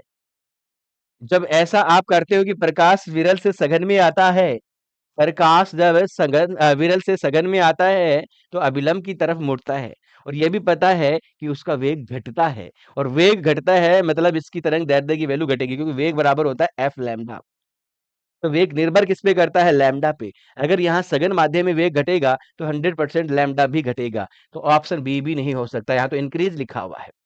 It's wavelength decreases but frequency remains unchanged. बिल्कुल, ऑप्शन सी को लॉक कर दो भाई, ऑप्शन सी को सभी रसगुल्ले लॉक कर सकते हैं, ऑप्शन सी को सभी रसगुल्ले मिलके लॉक कर दो। वेवलेंथ तो डिक्रीज होगी भाई, है ना? जब आप विरल माध्यम से सघन माध्यम में आओगे तो बेटा तरंग दैर्ध्य घटती है, ठीक है? जबकि आवर्ती दोनों मीडियम में सेम रहेगी, यहाँ पे भी एफ रहेगी, यहाँ पे भी एफ रहेगी, ठीक है? तो इसकी तरंग दैर्ध्य की जो मान है वो वैल्यू है जो घटेगी, और आवर्ती वही रहती है, नियत रहती है। यही तो था हिंदी वाले बच्चों क्वेश्चन। देखो, जब प्रकाश वायु से कांच में अपवर्तित होता है तो क्या होता है? तरंग दैर्ध्य घटेगी लेकिन आवर्ती वही रहती है। अच्छा, अगर ये क्वेश्चन ऐसे चेंज होके आता कि कांच से वायु में जा रहे हो तो उल्टा करते तो कौन सा ऑप्शन आता? उल्टा करते तो आपका बी ऑप्शन बनता भाई। कौन सा ऑप्शन बनता? बी। कांच से वायु में अगर आते तो ऑप्शन कौन सा बनता? बी। तरंग दैर्ध्य बढ़ जाती और आवर्ती वही रहती, ठीक है ना? तो देखो, एक ही क्वेश्चन में दो क्वेश्चन भी बन रहे हैं बेटा इसके अंदर, ठीक है? और उसका भी ऑप्शन आपको इसके अंदर देखने को मिल सकता है। अब जैसे मैंने ये क्वेश्चन आपको कराया, और मान लो एम्स में क्वेश्चन आ गया कि जब प्रकाश कांच से वायु में जाता है, नहीं सर आप वाला तो क्वेश्चन आया ही नहीं था, आपने तो कहा था कि सर एयर से ग्लास में, और सर क्वेश्चन एग्जाम में उल्टा पूछ लिया ग्लास से एयर में, तो हम कैसे कर पाते? अरे मेरे नथुलाल, तू तो बड़ा कमाल का निकला रे, कॉन्सेप्ट तो वही लगाना रे। जब आप विरल से सघन में जा रहे हो तो वेग घटता है ना। When we go from rare medium to denser medium velocity decreases, तो इसका उल्टा कर दो भाई, जब आप डेंसर से रेयर में जाओगी तो वेलोसिटी इंक्रीज करेगी, तो वेवलेंथ भी तो इंक्रीज करेगी चंदूलाल, है या ना? हाँ सर, बात तो सही कह रहे हो। तो बस यही बातें हैं और कोई बातें नहीं है, ये छोटी छोटी भूली बिसरी बातें होती है बेटा। देखिएगा नेक्स्ट क्वेश्चन, देखिएगा। The bottom of a container filled with liquid appear slightly raised because of, जैसे मेरे पास ये क्या है? एक पानी की बोतल है। पानी रे पानी तेरा रंग कैसा रे पानी। अब मैं इसके अंदर कुछ डाल दूं, क्या डाल दूं? कुछ भी डाल दूं, 5 रुपए का कॉइन डाल दूं, 10 रुपए का सिक्का डाल दूं, या कुछ भी ऐसा डालूं, देखता हूं मैं, है ना? हो सकता है आप तक वो दिखे या ना दिखे, बट मैं कुछ न कुछ तो यहाँ पे खुरापात तो करने वाला हूँ, अगर आप मुझे हेल्प दो तो। ठीक है, जैसे ये मेरे पास एक छोटी सी रिंग है, मैंने इसमें डाल दी। अब एक्चुअली में देखो ये थोड़ा टेढ़ा चला गया यार, है ना? बट फिर भी ये है ना, आप देखोगे ना इसको साइड से, तो ये थोड़ा आपको ऊपर दिखेगा, इसके अंदर ऊपर दिख रहा है। इसका रीजन क्या है? जब आप इसको ऐसे भी देखोगे तो भी ये ऊपर से आपको देखो ऊपर दिखेगा, ये थोड़ा पानी हिल रहा है, स्टिल होना चाहिए, ठीक है? इसका कारण क्या है? इसका कारण क्या है? यही है क्वेश्चन। क्वेश्चन ये पूछ रहा है कि एक टैंक की तली में थोड़ा सा ऊपर उठी हुई, है ना, दिखाई देती है एक टैंक की जो थली है, क्यों ऐसा होता है बेटा? तो किसके कारण होता है? बताओ। देखिए, अपवर्तन के कारण होता है, व्यतिकरण के कारण होता है, विवर्तन के कारण होता है, या परावर्तन के कारण? बताओ। रिफ्रैक्शन, इंटरफेरेंस, डिफ्रैक्शन और रिफ्लेक्शन, कौन सा फिनोमिना होता है? रिफ्रैक्शन। क्या होता है बेटा, रिफ्रैक्शन होता है, याद रखना, अपवर्तन के कारण ऐसा होता है, अपवर्तन के कारण ऐसा होता है। एक्चुअली में होता क्या है बच्चा, देखो यहाँ पे जैसे ये मेरे पास क्या है, एक पानी का टैंक है। ये तो टैंक की बात थी, मैं इसमें कुछ मान लो मैंने 5 रुपए का सिक्का कॉइन है इसके अंदर रखा पड़ा यहाँ पे, है ना, ये पानी से भरा हुआ है, ये पानी से भरा हुआ है। ठीक है भाई, बहुत बढ़िया। एक रे ऐसे सीधी जाएगी, वो तो सीधी निकलेगी। कोई रे अगर मान लो यहाँ आती है ऐसे, है ना, इधर, तो ये रे जो है यहाँ आएगी ऐसे, तो नॉर्मल खींचोगे तो ये ऐसे जाएगी इधर, सेम ये रे इधर आई, तो इसका अपवर्तन ऐसे हो जाएगा, है ना। पीछे जब इनको बढ़ाते हो ना आप, तो ये यहाँ कहीं मिलती हुई दिखेंगे, तो ये ऑब्जेक्ट आपको यहाँ कहीं दिखेगा। नहीं, थोड़ा मैंने ज्यादा ऊपर दिखा दिया, बट इसके कारण हो यहाँ हो क्या रहा बेटा, अपवर्तन हो रहा है। क्या हो रहा है, रिफ्रैक्शन हो रहा है। क्या हो रहा है बेटा, रिफ्रैक्शन होता है बेटा इसके अंदर। ऑप्शन ए को क्या कर देना चाहिए अपने को, लॉक कर देना चाहिए क्या, अरे कर देना चाहिए, नहीं कर देना चाहिए, बिल्कुल कर देना चाहिए सर। नेक्स्ट क्वेश्चन लो भाई साहब, एक और प्यारा सा क्वेश्चन है। The refractive index of water is 1.33। RI दे रखा है पानी का कितना, 1.33। What will be the speed of light in water, wow, फिर ये वाटर आ गया रे भाई। जल का अपवर्तनांक कितना दे रखा है बेटा, 1.33। जल में प्रकाश की चाल क्या होगी, निकाल सकते हो क्या, अरे निकाल सकते हो क्या, निकालो, देखिए कौन कौन बच्चा इस क्वेश्चन को कर सकता है। इसका राइट आंसर क्या आएगा, राइट आंसर क्या है इसका, बी। अरे राइट आंसर क्या है, बी। ये कैसे दे रहे हो भाई, ये कैसे दे रहे हो यार, जल में पूछ रहा है, निर्वात में भूमि में पूछ रहा है। अरे, अरे अपवर्तनांक का सूत्र दे रखा है ना, C/V। ये बहुत अच्छा सूत्र है भाई, इससे बड़े क्वेश्चन बनते हैं, बड़े क्वेश्चन बनते हैं इससे, लाखों क्वेश्चन बन जाते हैं इससे ही। हाँ, तो ये कितना दे रखा है आपको, 1.33। सी कितना होता है, 3 × 10⁸ ठीक है। और वी पूछा है इसमें, पानी में प्रकाश की चाल पूछी है, वी पूछा है, तो वी बराबर क्या हो जाएगा, 3 × 10⁸ और 1.33। जब इसको अशोक ने सोल्व किया तो अशोक ने बोला सर ये आएगा 2.25। मैंने भी बात अशोक की मान ली और मैंने भी दे दिया उत्तर, मेरे को क्या दिक्कत आ रही थी, अशोक ने दिया उत्तर तो 2.25 इसका राइट आंसर आ जाएगा। 2.25 × 10⁸ इसका क्या आ जाएगा, राइट आंसर आ जाएगा। चमक रही है ना बात। अच्छा, अब एक और बात है, बच्चों को ऐसा लगता है कि 1.33 को अपन डिवाइड करते हैं ना, थ्री थ्री को 1.33 से डिवाइड करते हैं तो यार बहुत डिफिकल्ट होता है। ऑप्शन पे नजर मार लो, ये हो नहीं सकता। 1.33 के नहीं हो सकता है क्या, 1 से डिवाइड करते तो 3 आता, ये भी नहीं हो सकता, ज्यादा भी नहीं हो सकता, ठीक है, इतना भी आधा भी नहीं हो सकता, मतलब ये तो 1.33 ये रेंज भी नहीं होगी, ये भी नहीं हो सकती। आप थोड़ा सा आइडिया लो ना, भाग लगाने तो आपको आते हैं ना, तो इतना तो आइडिया लग सकता है ना कि 3 को अगर मैं 1.33 से भाग लगाऊं तो लगभग कितना मान आएगा, कौन कह रहा है, आप पूरा सोल्व करो इसको, टाइम बचाओ भाई अपना, स्मार्ट यूज करो ना आप दिमाग। तो ऑप्शन क्या आना है इसका, बी आना है। आगे बढ़ो गुरु, आगे बढ़ो। Next question, stars are twinkle due to, stars ऐसे करते हैं, टिंग टिंग टिंग टिंग टिंग टिंग टिंग, ऐसे ट्विंकल करते हैं, ट्विंकल ट्विंकल लिटिल स्टार, ऐसे आता है ना, हाँ। तो लिटिल स्टार जो वो ट्विंकलिंग क्यों करते हैं, कौन बताएगा, तारों के टिमटिमाने का कारण क्या होता है, तारे टिम टिम टिम टिम करते हैं, उसका रीजन क्या होता है, बताओ। देखा, डिफ्रैक्शन हो सकता है क्या, डिफ्रैक्शन तो कभी भी नहीं होना भाई। अरे डिफ्रैक्शन तो क्या होता है, बेंडिंग ऑफ लाइट होती है, रिफ्लेक्शन नहीं, refraction is the right answer, refraction is the right answer बच्चा। इसके अंदर क्या आएगा, रिफ्रैक्शन आएगा, अपना एक चंदूलाल और आके बैठा है यहाँ पे भाई, है ना, refraction is the correct answer. अपवर्तन, आज हम जो है अपवर्तन को क्या करेंगे, यहाँ पे लॉक कर देंगे। देखिएगा, क्या स्कैटरिंग होता है, नहीं, एक्चुअली में होता क्या है, ट्विंकलिंग का सिस्टम क्या है, यहाँ पे बहुत दूर कोई एक स्टार है, एक स्टार बैठा, एक तारा है, मेरी आंख का तारा, और आप यहाँ पृथ्वी पे हैं, यहाँ बैठे हो आप चंदूलाल, रात के टाइम पे, और आप इसको देख रहे हो।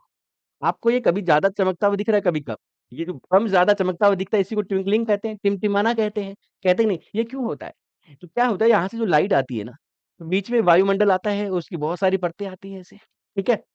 होता क्या है, वायुमंडल में इस अपवर्तन होता है, ये ऐसे मुड़ता हुआ आएगा, और पृथ्वी और एक्स पे चल रही है, तो तभी तो ये आपको जो है ना, स्टार है, थोड़ा पास दिखेगा, थोड़ा पास रहता है आपकी आंखों के तो ये ज्यादा चमकता है, और कभी ये दूर चला जाता है, ऐसा फीलिंग होता है कि ये चमचमा रहा है ना। तो टिमटिमाना किसके कारण हुआ, अपवर्तन के कारण, रिफ्रैक्शन के कारण हुआ मेरे लाडलो।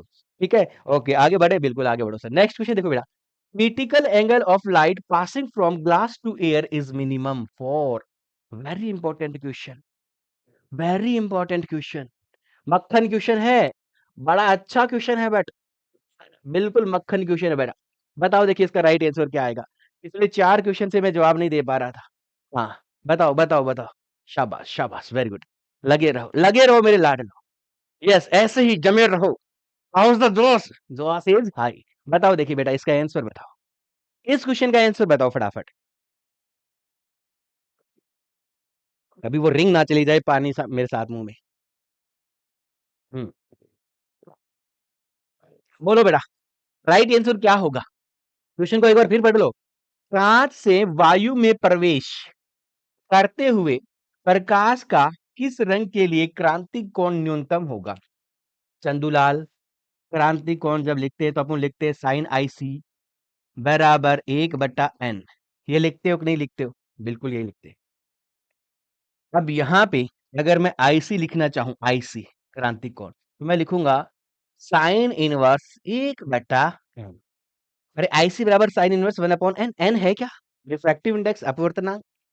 अब ये मिनिमम कब होगा? ये मिनिमम कब होगा? जब ये मैक्सिमम होगा। ये मैक्सिमम होगा ये। बताओ देखिए कौन सा आएगा इसके अंदर। ये मिनिमम कब होगा मुझे ये बता दो। मिनिमम ही पूछ रहा है ना बंदा। जी बच्चा, है ना? तो ये मिनिमम कब होगा?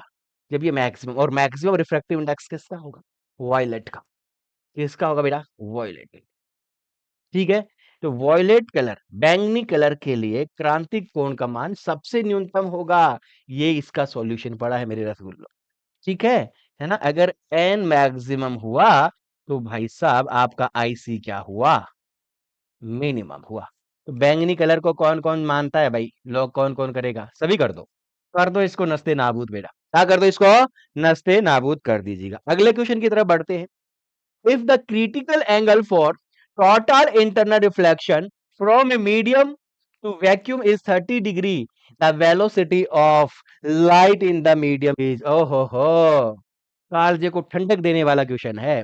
बिल्कुल बहुत ही जानदार क्वेश्चन है।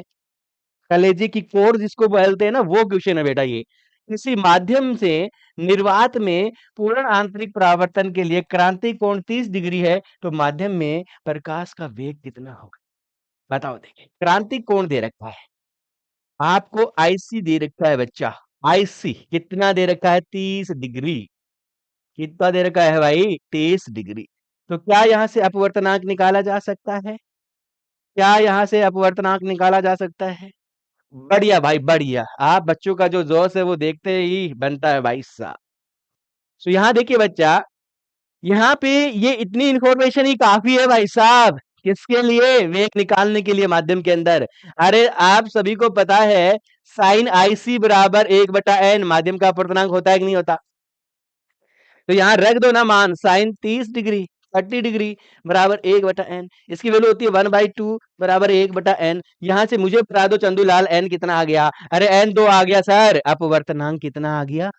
2 आ गया। अरे अपवर्तनांक कितना आ गया?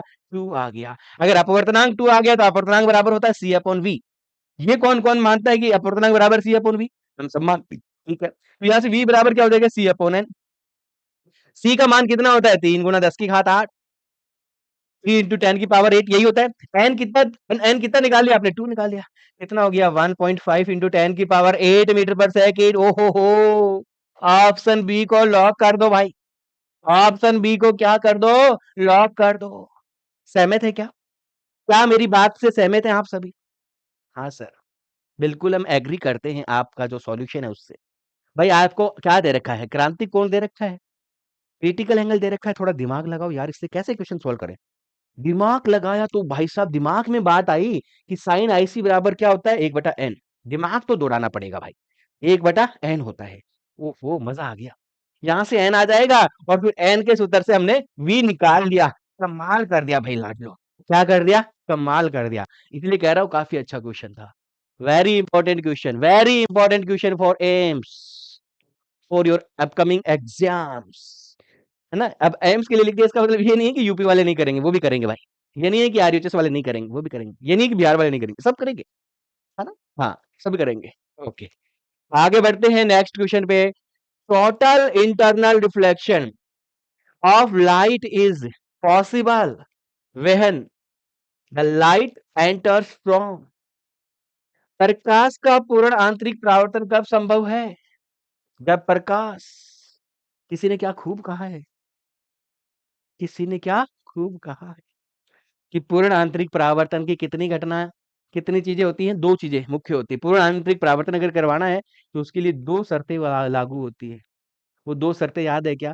सघन माध्यम से विरल में, और दूसरा आपतित कोण क्रांतिक कोण से ज्यादा। फर्स्ट कंडीशन है आपकी ray of light denser to rare medium में जानी चाहिए, और आपका इंसिडेंट एंगल क्रिटिकल एंगल से ज्यादा होना चाहिए। कोई दीवाना कहता है, कोई पागल समझता है कि फिजिक्स की बेचैनी को ये बच्चा समझता है। क्लियर है ना? बिल्कुल। तो आप सभी बच्चे फिजिक्स की बेचैनी को अच्छे से समझते हो, है ना? तो बताओ, देखिए आंसर क्या आएगा। एयर से ग्लास में जाओगे तब, या वैक्यूम से एयर में जाओगे तब, या एयर टू वाटर में जाओगे तब, या वाटर टू एयर में जाओगे? वाटर टू एयर में जाएंगे।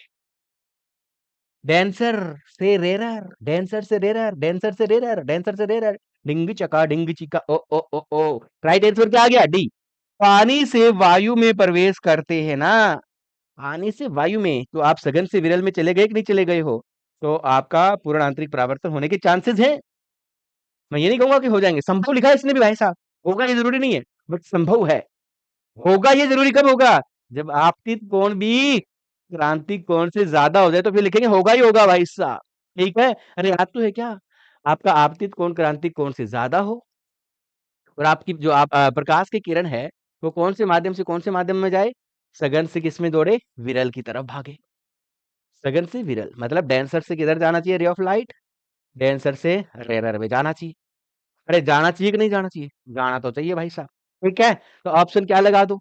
डी लगा दो। ऑप्शन डी को लॉक कर दो बच्चे। नेक्स्ट क्वेश्चन देखिएगा, जबरदस्त क्वेश्चन है मेरे लाडलो, जबरदस्त क्वेश्चन है। The phenomena utilised in the optical fibre. इतिहास गवाह है बच्चा, इतिहास गवाह है कि इतिहास भी उसी बच्चे ने रचा है जो एक सिंगल प्लेटफॉर्म पे, एक सिंगल टीचर से पढ़ के, है ना, क्या करता है, अपने बेस को मजबूत करता है ना, वही बच्चा आज तक सफल हुआ है। ये जो बच्चे इधर उधर दौड़ते हैं ना, है ना, लास्ट में ये जो लोग आते हैं सोशल मीडिया के ऊपर या फला फला फला, ठीक है ना, सिर्फ दिखाने के लिए, और आपको आकर्षित करते हैं और आप भागते हो इधर उधर, कुछ भी नहीं रखा उन चीजों में। Vijay education is one of the best platform for you. और यूं ही नहीं कह रहा हूँ, पीछे की सिलेक्शन उठा के देख लेना मेरे लाडलो, और विजय एजुकेशन की मेहनत को देख लेना आप लोग। क्यों पड़ा है किसी के चक्कर में, कोई नहीं है कर में तेरे। ठीक है बच्चा, तो देख लेना इस क्वेश्चन का आंसर क्या आएगा बच्चा। The phenomena utilised in the optical fibre is what? T I R, total internal reflection. Optical fibre बताया था ना आपको मैंने, टाउ टाउ टाउ, ये ऑप्टिकल फाइबर था कि नहीं था ऐसे? ये ऑप्टिकल फाइबर था। इसमें दो चीजें होती हैं, क्लैडिंग और कोर।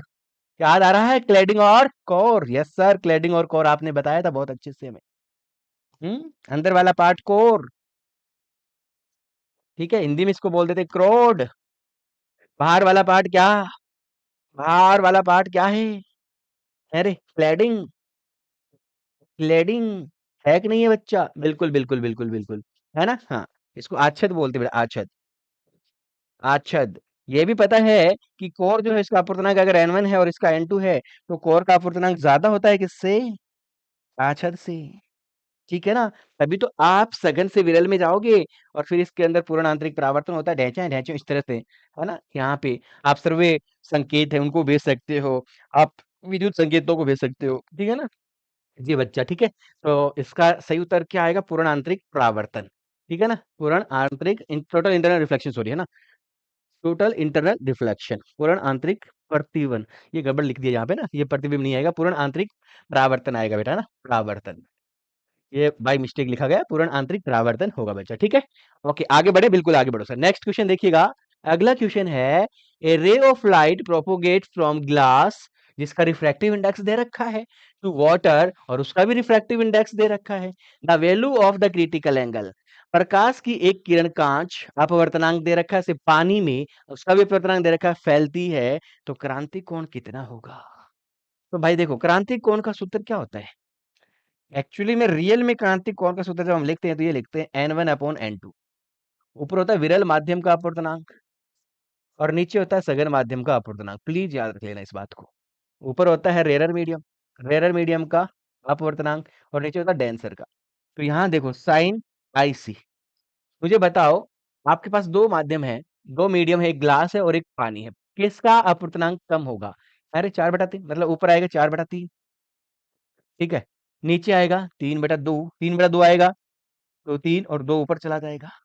तो कितना हो जाएगा? साइन IC बराबर 8/9। तो यहाँ से IC बराबर कितना हो जाएगा बेटा? Sine inverse 8/9। Sine inverse 8/9। क्या बात चमकी बेटा? क्या बात चमकी? तो साइन इनवर्स 8/9 इसका राइट आंसर आएगा। सारे क्वेश्चन फॉर्मूले बेस्ड है बच्चा, है ना? हाँ। नेक्स्ट क्वेश्चन देखिएगा, two lenses of power +12 and -2 diopters, ठीक है ना? Okay, are placed in contact, what will be the focal length of combination? Very good question, है ना? +12 और -2 डायप्टर शक्ति के दो लेंस संपर्क में रखे हैं, संयोजन में फोकस दूरी कितनी होगी? आपने दो रखने, एक ये रखा और दूसरा जो है भाई माइनस में है तो 100% दूसरा जो आपका लेंस होगा वो अवतल होगा, कॉनकेव होगा, एक कॉन्वेक्स होगा, है ना? इनके लिए आपको P1 दे रखा है 12 डायप्टर और P2 दे रखा है -2 डायप्टर। तो भाई इनका तुल्य जो है शक्ति निकाल लोगे, पावर कितनी आ जाएगी? आप 12 -2 करोगे तो 10 डायप्टर आ जाएगी। फोकस दूरी क्या होती है? फोकस दूरी होती है 1/P। 1/P, P कितना आया आपका? 10 डायप्टर आया, मतलब नीचे मीटर आएगा, आपके आंसर देखो सेंटीमीटर में है, तो आप इसको सेंटीमीटर में लोगे तो ऊपर 100/10, तो ये कट गया 10 सेंटीमीटर, है ना? तो आपकी तुल्य फोकस दूरी आएगी 10 सेंटीमीटर। कितनी आई बच्चा? 10 centimetre is the right answer. 10 centimetre is the right answer बच्चा। 10 centimetre is the right answer. Next question, the radius of the curvature of convex surface of a thin plano convex lens is 15 centimeter and refractive index of its material is 1.6, the power of lens will be। बहुत ही प्यारा question है, plano convex है ऐसे, इसका आपको refractive index दे रखा है, अपवर्तनांक दे रखा है 1.6, ठीक है ना? हाँ। और क्या पूछी है? इसकी शक्ति पूछी है। इसके लिए आपको जो है ना कॉन्वेक्स, है ना, इसकी है ना प्लेनो कॉन्वेक्स लेंस दे रखा है ना, इसके जो आपके पास है क्या दे रखा है? रेडियस ऑफ कर्वेचर दे रखा है आपको। इसका रेडियस ऑफ कर्वेचर आपको दे रखा है बेटा। ये इसका कितना हुआ? ये R1 होगा आपका। ये तो हो गया अनंत, प्लेन है ना, तो प्लेन के लिए हमेशा याद रखना रेडियस ऑफ कर्वेचर वक्रता त्रिज्या अनंत होती है, ठीक है? और इसके लिए R2 होगी बेटा। R2 कितनी होगी बेटा? 15 सेंटीमीटर। आप आपको लेंस मेकर सूत्र पता है क्या? लेंस मेकर फॉर्मूला 1/f बराबर n-1, 1/r1 माइनस 1/r2, ठीक है? ये फॉर्मूला आप लगाओगे यहाँ पे। तो देखो ये सरफेस ऐसे है ना? तो इसका रेडियस कर्वेचर इधर होगा, आपकी रे ऑफ लाइट ऐसे जा रही होगी यहाँ पे ऐसे, ठीक है? तो इंसिडेंट रे के अपोजिट आपको इसको मेजर करना है, तो ये माइनस की आपको लेनी पड़ेगी। तो यहाँ पे देखो 1/f, ये आपका 1.6 -1, ठीक है सर, बहुत बढ़िया, ठीक है? और यहाँ से आ जाएगा 1/इंफिनिटी, अनंत आ गया, माइनस है तो माइनस माइनस प्लस 1/15, क्या हो गया? 1/15, 1/15 हो गया बच्चा। तो यहाँ से आ जाएगा 1/f बराबर 0.6/15। तो यहाँ से बेटा आ जाएगा आपके पास में क्या? f बराबर 15/0.6, 15/0.6, ठीक है ना? तो बताओ देखिए कितना आंसर आएगा इसका? 15/0.6 से कितना निकालोगे आप? यहाँ आ जाएगा 25 आ जाएगा क्या भाई? 25 सेंटीमीटर आ रहा है क्या? देखो देखिए 25 सेंटीमीटर आ रहा है, ठीक है ना? 25 सेंटीमीटर। पूछा क्या है? पावर। तो देखो आपके पास एफ आ गया 25 सेंटीमीटर, पावर पूछी है तो पावर 1/f होगी, तो 1/25 सेंटीमीटर है, मीटर में कन्वर्ट करना चाहोगे आप इसको, ठीक है ना? तो 10 के साथ -2 वो ऊपर चला जाएगा, ठीक है? तो यहाँ पे 25 चौके 100, तो पावर आ गया बेटा 4 डायप्टर। कितना आ जाएगा? 4 डायप्टर। सहमत है सभी बच्चा? सभी बच्चा सहमत है क्या? ये आ गया आपका आंसर 4 डायप्टर। कितना आ जाएगा? 4 डायप्टर इसका राइट आंसर आ गया बच्चा। नेक्स्ट क्वेश्चन देखिएगा, ए कॉन्वेक्स लेंस, एक उत्तल लेंस क्या करता है? Converges the light rays, diverges the light rays, है ना? Form real image, always always form virtual image. Convex lens क्या करता है? कॉन्वेक्स लेंस क्या करेगा? अरे एक उत्तल लेंस जो है प्रकाश किरणों को अभिसरण करता है, प्रकाश किरणों को अपसारित करता है, हमेशा वास्तविक छवि बनाता है या हमेशा आभासी? भाई एक बात बता दूं क्या, कॉन्वेक्स लेंस उत्तल लेंस वास्तविक और आभासी बनाता ही बनाता है, ठीक है, अपसारित करता नहीं है। तो यहाँ पे ऑप्शन क्या आएगा भाई, ए आएगा। ऑप्शन जो है वो ए आएगा, ठीक है, ऑप्शन ए आएगा, ठीक है ना, ऑप्शन ए इसमें आप लॉक कर दीजिएगा। कॉन्वेक्स लेंस डाइवर्जिंग लेंस होता है, बताया हुआ आपको, कॉन्वेक्स लेंस डाइवर्जिंग लेंस होता है मेरी लाडलो। अगर ऐसे समांतर किरणें आती है तो इनको कन्वर्ज कर देता है, ऐसे ऐसे कन्वर्ज करता है मेरी लाडलो, ठीक है, कन्वर्जिंग लेंस होता है। तो ऑप्शन ए को क्या कर दो, लॉक कर दो। ऑप्शन ए को क्या कर दो, लॉक कर दो बच्चा। नेक्स्ट क्वेश्चन देखिए बच्चा, a lens of focal a lens of focal power 0.5 dioptre is, a lens of focal power 0.5 dioptre is, convex lens देखो, प्लस का है पावर, पावर किसका आया है, प्लस का 0.5 डायप्टर। इसका मतलब लेंस तो कौन सा होगा, कॉन्वेक्स होगा, क्योंकि कॉन्वेक्स की फोकल लेंथ प्लस की होती है, इसकी फोकल लेंथ प्लस की होती है, आपको पता है ना, पॉजिटिव होती है, जबकि कॉनकेव की फोकल लेंथ हमेशा क्या होती है बेटा, नेगेटिव होती है। तो ये तो हो नहीं सकता, प्लस में आ रहा है, अरे भाई फोकल लेंथ प्लस की होगी तभी तो पावर भी प्लस की होगी ना।